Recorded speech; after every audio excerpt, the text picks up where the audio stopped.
Hello, this is Elizabeth and Ailton Brewington, and we are with Discover Bright Side, and Hello, hello, hello, hello. and we are so excited to have today our sponsor for the month, as well as a very treasured person. As many of you may know, that bees are getting extinct, but I think we've balanced them out, and they're good for the climate, and they're just good to have around. And she is a beekeeper and a candle maker and many other talents. But today is the book launch, and we're going to learn more about this honey making process, how she extracts the bee wax, and how you can make these candles in your home as well. And I also have in my studio Deborah, who's a jewelry maker, and she'll be coming up with a demonstration and some videos that you might enjoy. We'll make sure that the links are available to you in the subscribe. But first, who are we? We are Discover Brightside, where we discover new things and authors, books, people that make products and services, as well as music and film and videos. So we discover new things each month. We host live recordings and then we share them to each and every one of you. Now, in order to keep this channel alive, we need you to subscribe. We need you to write a comment. We need you to share these videos, and we need your full participation. We also, for those of you who can afford to buy these products, candles and jewelry and Lisa's book, we want you to do that. Now, this Lisa's book will be with us for the Christmas and the holiday season as well. And so we want to make sure that you buy it. You write a review, you go on Lisa's pages, you like, subscribe, and you connect with her as well. So we'll make sure that all her links are available to you. But without further ado, I would love to introduce you to her. And more importantly, did you know, we talked about this last month. Did you know that Alberta, Canada is the largest honey makers in Canada? So this was something none of us knew. And I think on the last episode, we had people from Montreal, we had people from Toronto, and none of us knew about this best kept secret. So I'm going to, without further ado, introduce you. And Lisa, please go ahead and introduce yourself. And thank you so much for coming on our show. Oh, it's my pleasure to be here. Thank you so much for having me. So my name is Lisa Graham, and I am the author of The Art of Beeswax, A Guide to Candle Crafting. I'm very excited to have this book finally available. I have been running YYC Beeswax since 2015, and this book is coming out of a lot of my experiences. I'm a lifelong crafter. I used to work commercially with bees, and I started YYC Beeswax kind of on a whim. It was kind of an accident. I was looking for a new project to do and started a business. So over the last decade or so, I have experimented with the different things you can do with beeswax, one of which is candle making. And as I started my candle making journey, I very quickly realized there's not a lot of information on beeswax candles. If there is information, it's a small section of a candle making book, or it's a small section of a book on bath and body products and many other things you can do with beeswax. So I do many of those things with beeswax, but I really wanted to create a resource for people coming into this space, into this very interesting medium of working with beeswax to make candles. And all of my experiences distilled into this book over the past over a decade. I've been doing this. So I tried to create this resource that really dives in deep on what beeswax is, how you can work with it from a candle making perspective, and how it's different from other waxes. One of the things I discovered that I didn't know through this journey is that beeswax is one of the only waxes, it is the only wax that can be used almost in its natural state. So using soy waxes, palm waxes, paraffins, they all go through a pretty extensive manufacturing process, whereas beeswax goes through filtration. So through the filtration process, of course, it's not as consistent. Where you're getting your beeswax from, it changes how the beeswax behaves. So it really is a unique medium, and you need to understand how it works and a little bit about the nuances about the beeswax itself in order to be a successful beeswax candle maker. Wow. So how long has this love affair with the beeswax been? How many years has it been? Oh, as I mentioned, it used to be a summer job, so I had the choice. I was very afraid of bees, and it was to the point where my mom was volunteering to help one of my younger brothers, his class, plan field trips. And one of the field trips was to the apiary. And I would not get out of the car. Fast forward a few years later, and I had to choose, do I want to go on the travel club trip to Greece in order to do that?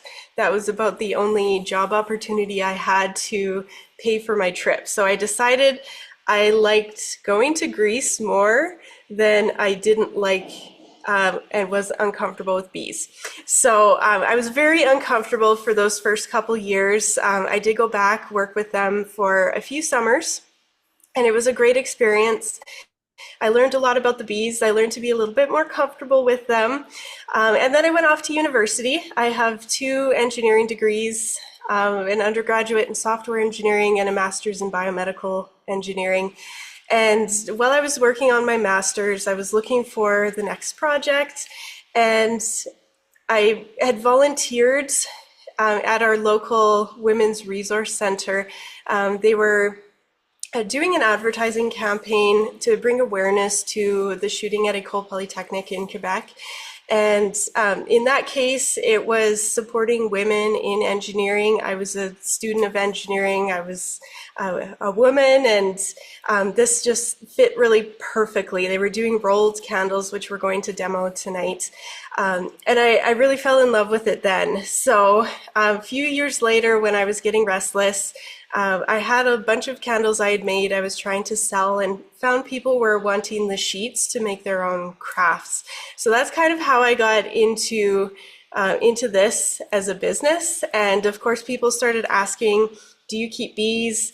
And I wasn't keeping bees, and I said, well, I guess I know how. So to answer the question, I guess I can get a hive, and then it's just kind of grown from there.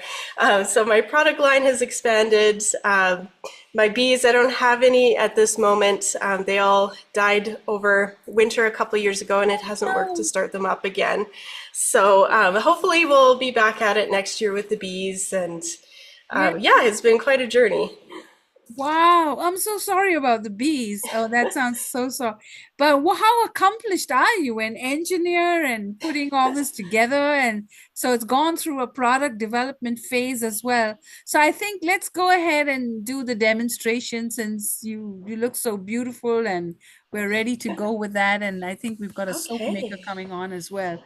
All right, so go ahead and show us uh the rolled wax demo.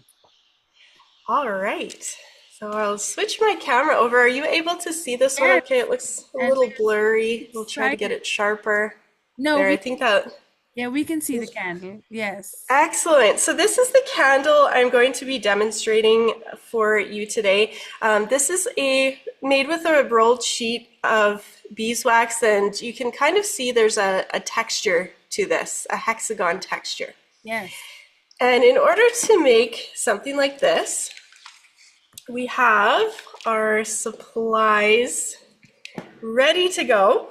So it's very simple. This is one of the easier candles to make with beeswax.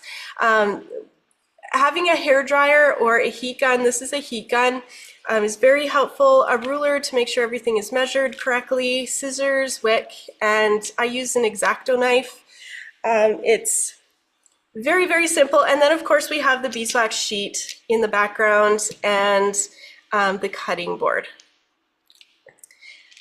So the first step is to take off the bloom on the sheet. So if you look very closely, hopefully this shows up on the camera, there are some spots on here that are a little bit darker and some a little bit lighter. This is what's called bloom, and it's natural. That's how you know you have a quality beeswax candle, if your candle blooms like this. So when we're starting to work with the sheets, it makes it a lot easier to get rid of the bloom. It's easier to work with, and it also brings out the vibrancy of the color. So I'll start by putting the heat gun on, and you will see as it warms up the wax, you'll start to see that darker color coming in.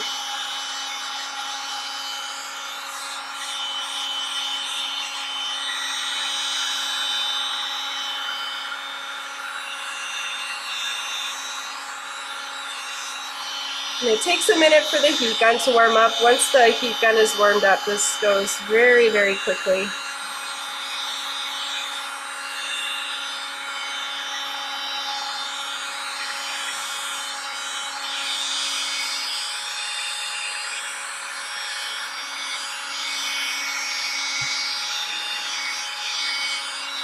And when most of the bloom is gone, I'll flip the sheet over to the other side. There's usually a little bit left on the other side as well, and we'll take that off.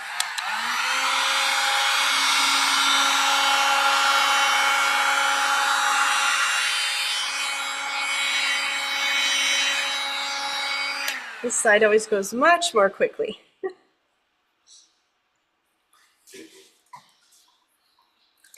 Okay, now that we have the candle ready to go, or the wax ready to go, it's nice and warm. It'll be very easy to work with. So the next step, we're making a taper candle, and with the taper candle, you can make 2 candles out of a sheet. So I'll start by measuring the edges, and I have been making these for a very long time, and I've figured out these sheets, they're about 8.5 by 16 inches. So in order to get the nicely tapered top that we have on this one, it needs to be cut at a slight angle. So my favorite angle is to cut them at 8.5 inches. So I'll start on one side of the sheet and go up 8.5 inches, marking that point, and then I'm going to measure from the opposite corner. So we'll bring the ruler to the opposite corner, measure our 8.5 inches, and make a mark at that point. Sometimes they're a little bit hard to see, so pulling the edges up can help, and you can see they are a little bit offset, and we'll basically connect those 2 markings and cut the sheet at that angle. When we pull them apart, I always like to check, especially if I'm making them as a matched pair, make sure they are about the same height, and it looks like these 2 are pretty close to the same. So the next step, I'm going to put one piece aside. I'll do that one later. And the next step is to measure out the wick. So I'm taking the longer edge of the wax, and I will measure the wick along the entire length, and I'm going to do a fancy loop at the end. So I'll measure how far I want the fancy loop to go, and we'll cut the wick at that point, and I'll cut a second wick for the second candle. And placing one of the wicks aside, I'll start with one of the wicks, and I will line it up against the flat edge of the sheet. So we have the flat edge over here, the other edge is angled, and I'll line the wick against the edge and start to pull the edges up off the cutting board. It's kind of sticky, and we'll start to fold the edges of the wax slightly over the wick. So we're covering the wick down at the end, and I'll do that all the way along the candle.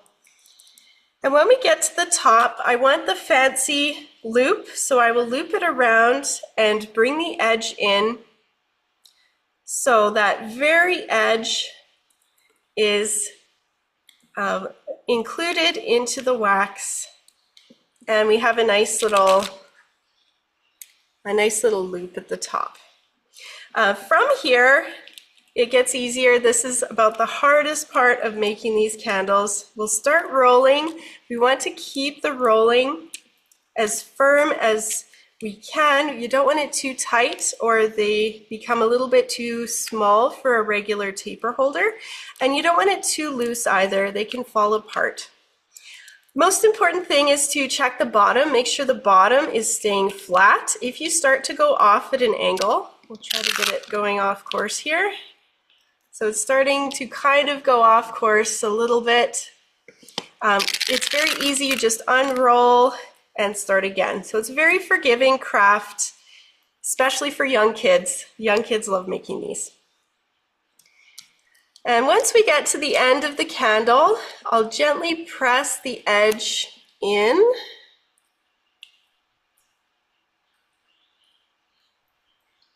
This makes sure the candle is going to stay closed.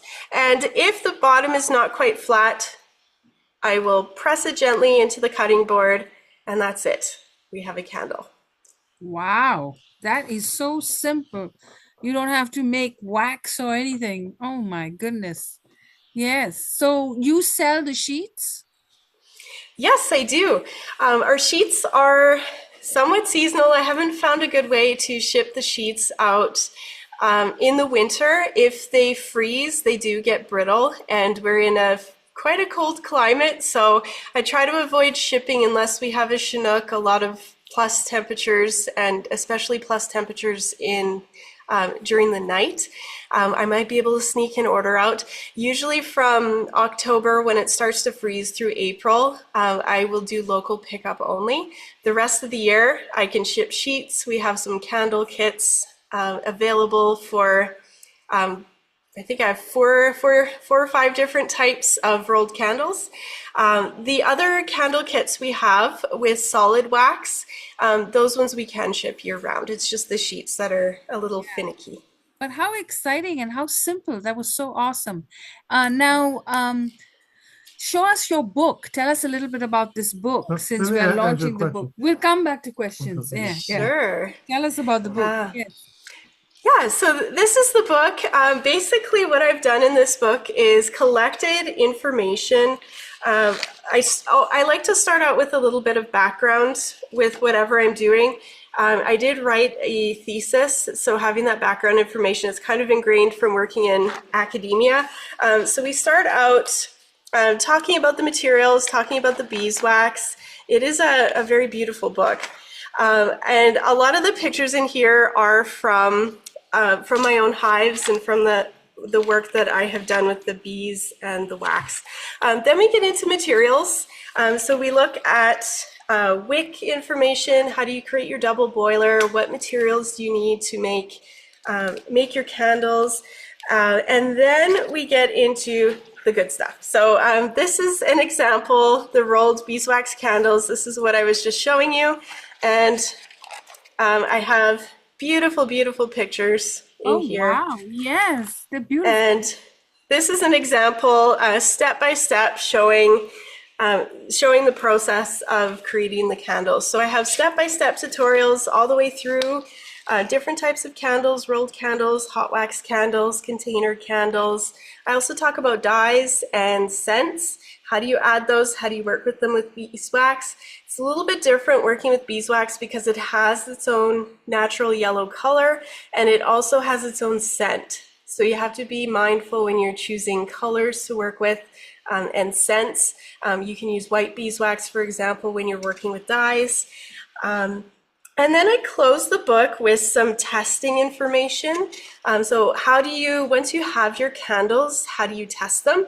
Again, beeswax is a little bit finicky. It changes over time depending on the source of your beeswax.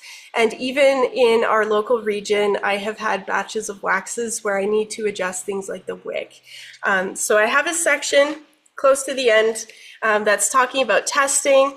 And there were a couple of questions I had as I was working through the book about, is this information true or not? I saw some conflicting information online. So I did some of the tests.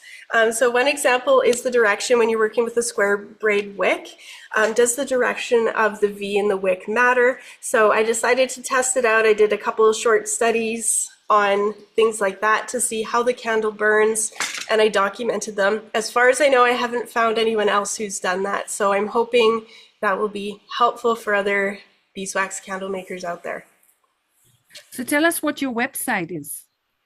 Sure. The book has its own website, artofbeeswax.com, and it's also available on the business website, yycwax.com. The book is available at yycwax.com, and there's also materials. So if you have any DIY supply needs for candle making, beeswax candle making, I have all that available there. The Art of Beeswax website, artofbeeswax.com, also has some of our book resources. So there are some links at the end of the book. If you need supplies, we have a starter kit I'm putting together right now. We have a Facebook group that's over 8,500 people at this point. Very exciting to see so many people interested in beeswax candle making. I have a video course coming up, and so much more. So a lot of that is linked in through the Art of Beeswax website. Oh, wow. This is so precious and so exciting. Elton, you had a question? About your beeswax, why beeswax? Do you find that to be more operative? And I mean, 1,001 questions. What about the fragrance? How do you include that into the recipe? That is such a great question. And it's a question I asked myself when I started this book. I started working with beeswax because it was convenient. Mm-hmm. And the more I worked with it, I have been a lifetime candle burner. So I have burned other types of candles. And there's something about beeswax that just draws me in, maybe because I've worked with the bees so much. So as I was thinking about that question, I came down to kind of an emotional connection with the medium I'm working with. The flame, when the candle's burning, reminds me of summer days. It gets very cold here in the winter, so lighting a candle reminds me of the sunshiny days, working with the bees. The smell of the beeswax reminds me of working with the hives, and it is a very unique, I find it's a very soothing, earthy smell, so having that connection with Mother Nature. All of those aspects I boiled down to it's an emotional, it's just a kind of an instinctual emotional connection with the medium. Does that answer your question? Yeah. Does anyone else have a question? Okay, so what I'm going to do, so you're watching Discover Bright Side. Make sure you subscribe, write us a comment, and we'll make sure you have all of Lisa's information available. So if you want to make a purchase, you can do that. And you can also, if you cannot make a purchase, you can go to her pages and like and join these groups and join some of her workshops. Thank you for watching, and we have really enjoyed this. Yeah, one more before you close out. So how many, you must be pretty busy, I mean, to make it a productive effort. Let's just say and how many candles do you put in a box or case just as an understanding? And because everybody, you always need, especially if you're giving candles out as gifts and you put 12 in a box or a case and you want to put some special designations to them. I mean, I thought it would be good if as a company, we produce our own candles and we give those out at the end of the year for a holiday season, and with a special fragrance or aroma to them. I mean, I don't know. Just tell us about your process, if you will. For sure. So a lot of the products, and I like how you mentioned, I forgot to mention, I am very happy to do a giveaway to the people who are here this evening. So one lucky person from tonight's call will get their choice of the book. I have paperbacks and ebooks, whatever's easier. And I will also send you the candle I made. I'll make both candles and you'll get a pair of candles as well. So I have that giveaway today. To answer your question, I have a lot of candles that are designs I make regularly. They tend to be our better sellers. So those I make available all the time. I also do a lot of custom work. So I've had companies want some custom designed packaging, things like our mason jar candles. I can put some custom stickers on. I've done wedding invitations, corporate as well. Our lip balms are extremely popular for custom labels, corporate, weddings. What else have I done? Bands. I play in a band. I make them for my band, and I have one of our bandmates plays in another band, so we've used them for advertising for our musical endeavors. Yeah, so there's kind of a mix. If people are looking for something that we make regularly, we can do large orders. We can customize to a certain extent with a lot of the products, or we can create something brand new. So we have done custom scents. For one company, they had their signature scent, and we were able to integrate that into a candle for them. Does that answer your question? Yeah, Yeah, it is. Yeah. yeah. Wonderful. Okay. All right. Any more questions? Okay, so I am going to stop recording.